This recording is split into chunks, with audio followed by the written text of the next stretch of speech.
এখন কেউ কেউ মনে করেন তার বাবার সম্পত্তি হয়ে গিয়েছে এই সিলেট, সেটা বাবা ঠিক নয়। বসে মাল কামিয়েছেন, বিদেশে বসে অনেক বড় বড় কথা বলেছেন।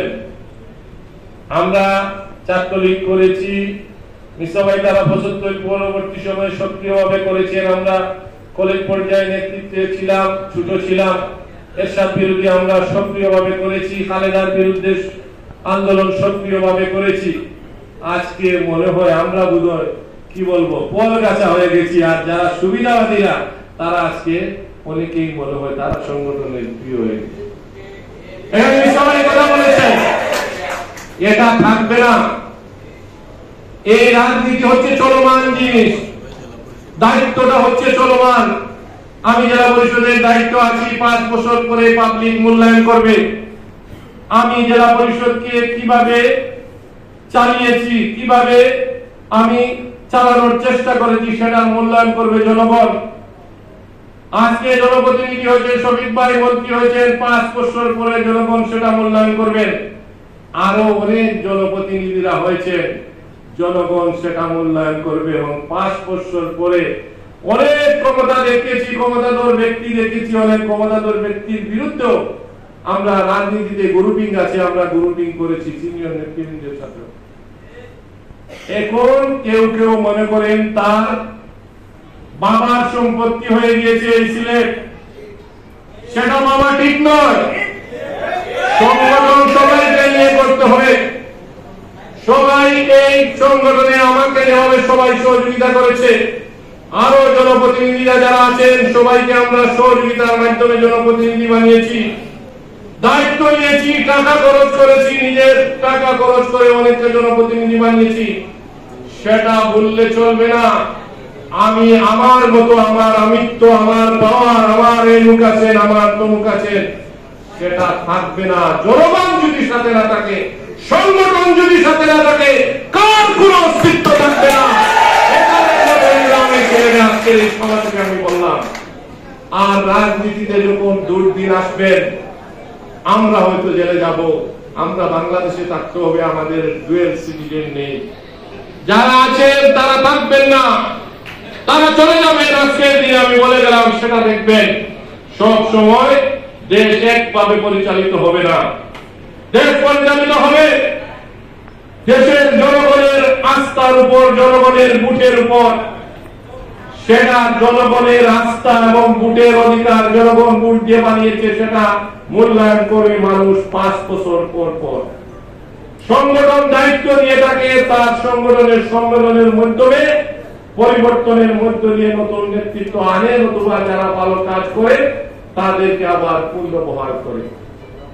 সেজন্য আমাদের সবার বোঝা উচিত, সংগঠনকে সম্মান করা উচিত। মহানগর জেলা আওয়ামী লীগ আছে, যতদিন মহানগর এবং জেলা আওয়ামী লীগের নেতৃত্ব, সভাপতি, সাধারণ সম্পাদক হিসাবে যারা আছেন তাদেরকে সম্মান করে সংগঠন করতে হবে। যে সময় আমি সভাপতি, সাধারণ সম্পাদকের আমরা দায়িত্বে থাকবো না, যারা নতুন আসবেন তাদেরকে সম্মান জানিয়ে তাদেরকে সমর্থন করে আমাদের কাজ করা আমাদের উচিত। এটাই হচ্ছে সংগঠনের নিয়ম। কেউ ব্যক্তি কেন্দ্রিক, বাড়ি কেন্দ্রিক, স্লোগান কেন্দ্রিক সংগঠন করবেন, সেটা বেশি দিন টিকবে না। আমি বলে গেলাম, আপনারা দেখবেন জনগণ সেটার জবাব দেবে এবং তৃণমূলের নেতা কর্মীরা সেটাই সময় আসবে সেটার জবাব দেবে। আমরা আমাদের রাজনীতিতে সিলেটে অনেক দেখেছি। আমরা আব্দুস সামাদ আলী, আব্দুল ফরিদ গাজী, হুমায়ুন রশিদ চৌধুরী, সুরঞ্জিত সেনগুপ্ত, বাগা বাগা নেতাদের পাশে থাকার সুযোগ হয়েছে, গাড়িতে উঠার সুযোগ হয়েছে, সালাম দেওয়ার সুযোগ হয়েছে, আমরা দেখেছি। আর এখন যারা রাজনীতি করেন অনেক আমাদের কর্মী ছিলেন। আমরা যখন কলেজের নেতা ছিলাম অনেক কর্মী ছিলেন, অনেকের তো কর্মী নামই ছিল না। এখন বলেন আমি এমসি কলেজের নেতা ছিলাম।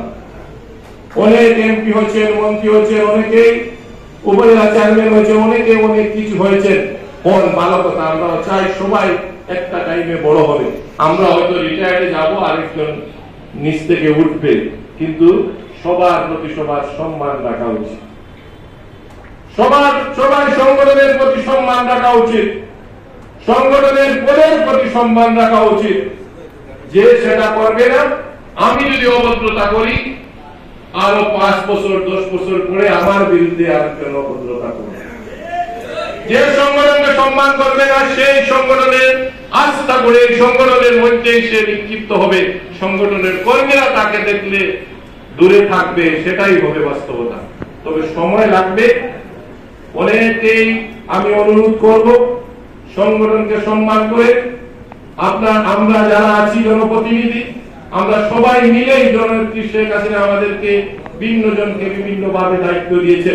আমরা সবাই সম্মিলিত ভাবে দেশের জন্য, সিলেটের জন্য, জাতির জন্য যদি আমরা সবাই একসাথে কাজ করি, ইনশাআল্লাহ সিলেট সহ সারা বাংলাদেশের উন্নয়ন হবে। এবং মাননীয় প্রধানমন্ত্রী জননেত্রী শেখ হাসিনা যে ভিশন দিয়েছেন 2041 সাল, সেই 41 সাল বাস্তবায়নে আমরা সবাই ঐক্যবদ্ধভাবে আমরা যদি কাজ করি, ইনশাআল্লাহ 41 সাল লাগবে না।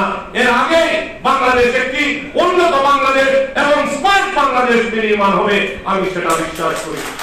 আমরা আজকের দিনে বলতে চাই, মাননীয় প্রধানমন্ত্রী জননেত্রী শেখ হাসিনা আছেন বলে আজকে বাংলাদেশ এগিয়ে যাচ্ছে, বাংলাদেশ এগিয়ে যাবে এবং তার যে কাঙ্ক্ষিত লক্ষ্য সেই লক্ষ্য বাস্তবায়ন অবশ্যই তিনি বাংলাদেশের জন্য করে যাবেন। আমরা তার সাথে আছি, সাথে থাকবো সবসময়। আমরা আওয়ামী লীগ, সিলেট জেলা আওয়ামী লীগ, মহানগর আওয়ামী লীগ নেতৃত্বে আমরা আওয়ামী লীগ সব ধরনের যে উন্নয়নমূলক কর্ম কাণ্ডে আমরা অংশগ্রহণ করব, এই আশায় প্রত্যাশা ব্যক্ত করে সবাই কষ্ট করে এতক্ষণ ধরে আমাদের নেতৃবৃন্দের বক্তব্য শোনার আহ্বান জানিয়ে আমি আমার কথা শেষ করছি। খুদা হাফেজ, সবাইকে ধন্যবাদ। জয় বাংলা, জয় বঙ্গবন্ধু, বাংলাদেশ চিরজীবী হোক।